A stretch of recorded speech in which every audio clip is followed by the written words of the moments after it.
proteins. A virus might have 10,000 proteins or even more than that, or many things are there, but we can't target all the things. So we take a particular portion. Okay, just like you have a name which identifies you, the virus has certain things which identifies itself. Hello everyone, so I'm an immunologist currently pursuing my PhD from Israel, and I did my bachelor's from Presidency University, Calcutta, India. And seeing the condition of my country, the crisis of the COVID-19 and the upsurge of cases and so on, it really brings me here so that I can help as much as possible to the people who are in a confusion what vaccines to take, what is happening and what to do and what to not do. Since a virus might have 10,000 proteins or even more than that, or many things are there, but we can't target all the things. So we take a particular portion. Okay, just like you have a name which identifies you, the virus has certain things which identifies itself. So for the COVID-19 virus, the spike protein has been identified by the scientist to be the identifiable or the targeted protein for vaccines. So all the vaccines that are rolling out in the market and are vaccinated have the spike protein in common. The target protein is that. So what is the spike protein? The spike protein is nothing but a protein on the surface of the virus, and this protein acts like a key while entering the human cells. So this spike protein enters the human cells using another protein of human cells, which is called the ACE2. So the spike protein comes, and here is ACE2. This is a lock. The spike protein joins it, the lock opens, and then the virus enters like this. So usually there is the spike proteins that is targeted. That's why, because it is a very particular or specific protein that is found in the COVID-19 virus specifically.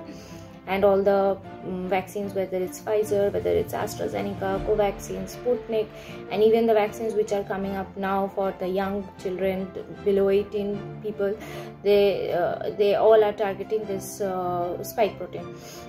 So let's go into the vaccines. So there are vaccines like the Pfizer, the AstraZeneca, or the Covishield, the Covaxins, the Sputnik virus, the Sputnik vaccine from Russia. So talking about Pfizer, I would rather say that it's my favorite vaccine, because being a scientist, I don't rely on anything that doesn't come without data. So Pfizer has a lot of data, and the data is quite good, I must say. And Pfizer has been developed using a lot of current cutting edge research technologies, and it is the first mRNA vaccine that we have developed. So the previous vaccines were all protein vaccines, and protein vaccines had its own advantages and disadvantages, but this is the first mRNA vaccine that has been developed in the world, and a very good vaccine. And talking about efficacy, Pfizer has 94.1% efficacy when it was done, like the research was done, and currently Pfizer has almost 95 to 99% efficacy, depending on individuals, age groups and sex and everything. And we have ground data, the field data. So if you see the state, the United States, and you will see that last year it had huge spike of COVID-19 cases and infection and a huge death toll. But after the vaccines were rolled out and vaccinations was given, you can see that US, the cases are falling down each day, and US is much more calm when it comes to the pandemic right now. The second country which is actually a proof of the good efficacy of Pfizer vaccine is Israel. So Israel has been declared to be the first country which is COVID free. Here nobody wear mask, and if you are vaccinated, they have seen that you are not getting the infection, neither the death toll has come down, and things like that. So the ground data tells that Pfizer is actually a very good working vaccine. But yeah, there are certain issues, like it's still not available in India and all, and many countries, so that makes an issue. But I don't see it's much of an issue, because we have the other vaccines. So coming to that, we come to our second vaccine, which is from the UK, the AstraZeneca vaccine, which is marketed as the Covishield. So the Covishield vaccine is also developed using a cold inactivated or cold flu, like normal flu virus, which is called the adenovirus. So it is not the coronavirus. That's a good point. So it can never cause you corona.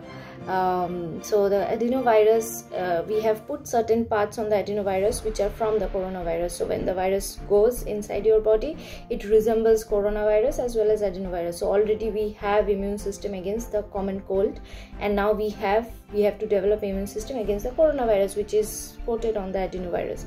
So the immune system gets triggered against both of it, and it obviously makes you prepped. Your immune system gets prepped, and all the antibodies, the T cells, B cells, everything gets activated. And the Covishield also has good efficacy. It ranges from 70 to 80% depending on individuals, and it is also a quite reliable vaccine because data is there. So again, you can rely on this vaccine as well because of its good data.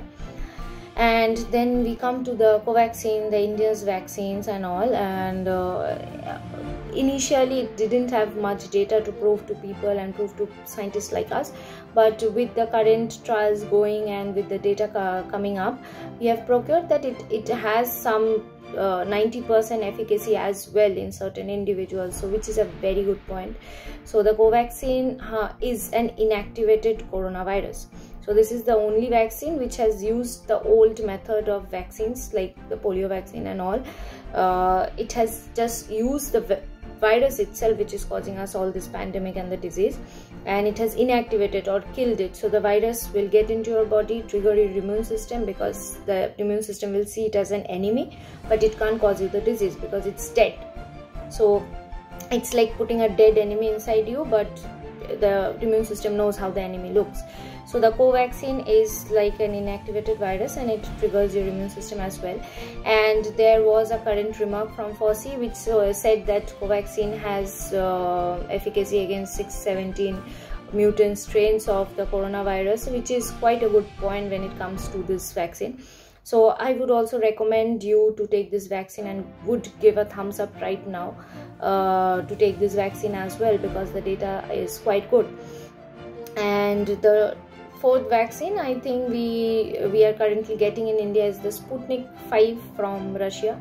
So Sputnik is another vaccine which uses the cold virus or cold inactivated virus, and there it's more or less same as the Covishield. It is a cold inactivated virus on which certain parts of the COVID-19 proteins are attached, and it works in the same way, triggers the immune system and makes it prepped up.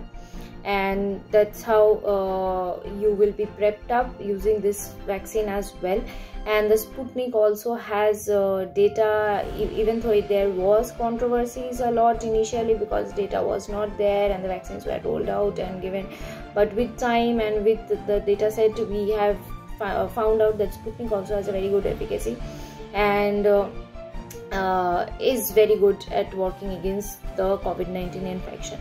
So I would rather say that take vaccine whichever is possible, and the most important point I would say that take the booster dose. Don't just take one dose, because the booster dose makes you much more prepped